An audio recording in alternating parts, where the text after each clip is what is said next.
So with all of the beams in and bolted down and level, it's time to put in the joists. The joists go perpendicular to the south, north, and middle beams.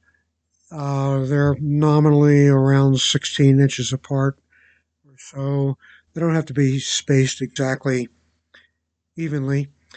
And the flooring goes on top of the joist.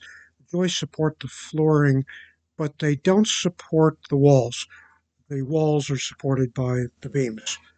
So I'll go through the process for one joist, and then I repeat that about, I don't know, 17 times or something like that till I get all the joists. I made a spacer so I could easily mark off the position of the next joist. And here I've got the spacer in place, and I'm using the pencil just to mark the location of the next joist. Once both ends are marked with a pencil, I measure the distance, and it's different for every joist with all the variation of the beams. I can't just cut all the joists in advance, but each joist is cut exactly to length. It just needs to be within a few millimeters, and most of the time I bang it into position. Then I cut the joist to size.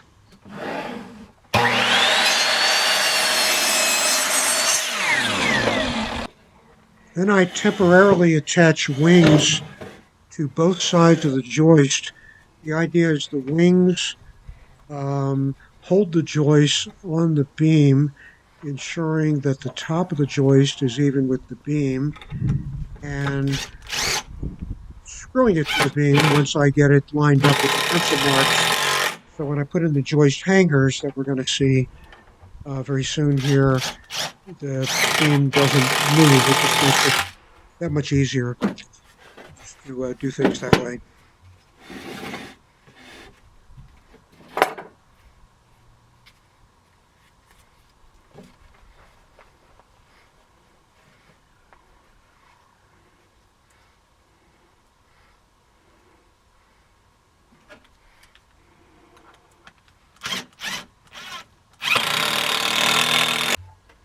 Then I put the joist in position, and it's suspended from those wings. And once the pencil marks are lined up, I then fasten that remaining screw into the beam, and that way the joist stays in position while I attach it permanently.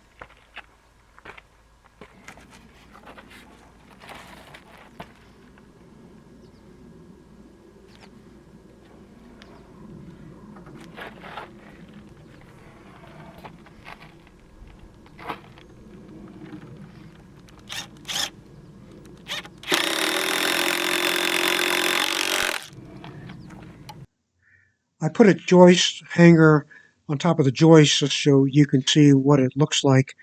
Each joist hanger has 8 screws. These are actually special screws designed for the hanger. 4 of them go directly in to the beam, and 4 of them go diagonally, catching both the joist and the beam.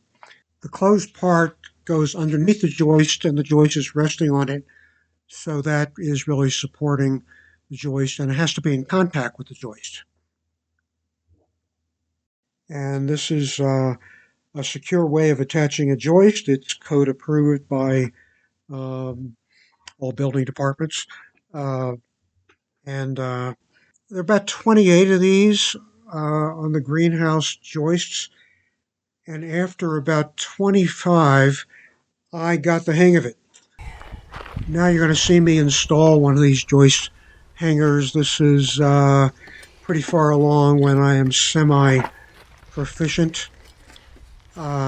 First thing is there's some tabs that get hammered in just to hold the joist hanger in position. They do not play a structural role. They're just there to keep the hanger there long enough so you can get the screws in. Now, if you look carefully at this video and some of the others, you can see that I have a bruise where I banged my thumb. That was while I was working on the church window, so I do not want to bang my thumb again. I have to squeeze the other part of the hanger in up against the joist at the same time I hammer in the tab, and I came up with various schemes to do that, none of which involved putting my thumb in harm's way. And eventually I got the idea of holding it with a hammer handle, not this hammer, but a different hammer. And here I'm just trying to stay away from that hammerhead. With the hammered in tabs holding the hanger, I can then put in all 8 screws. That's easy, because now the joist isn't going anywhere, the hanger's not going anywhere. It's just a matter of driving the screws in. So first the perpendicular screws, and then the 4 diagonal screws, which have guides, so they just go in at the pre-established angle. Here's a close-up of what the hanger looks like with the 4 screws on one of the sides.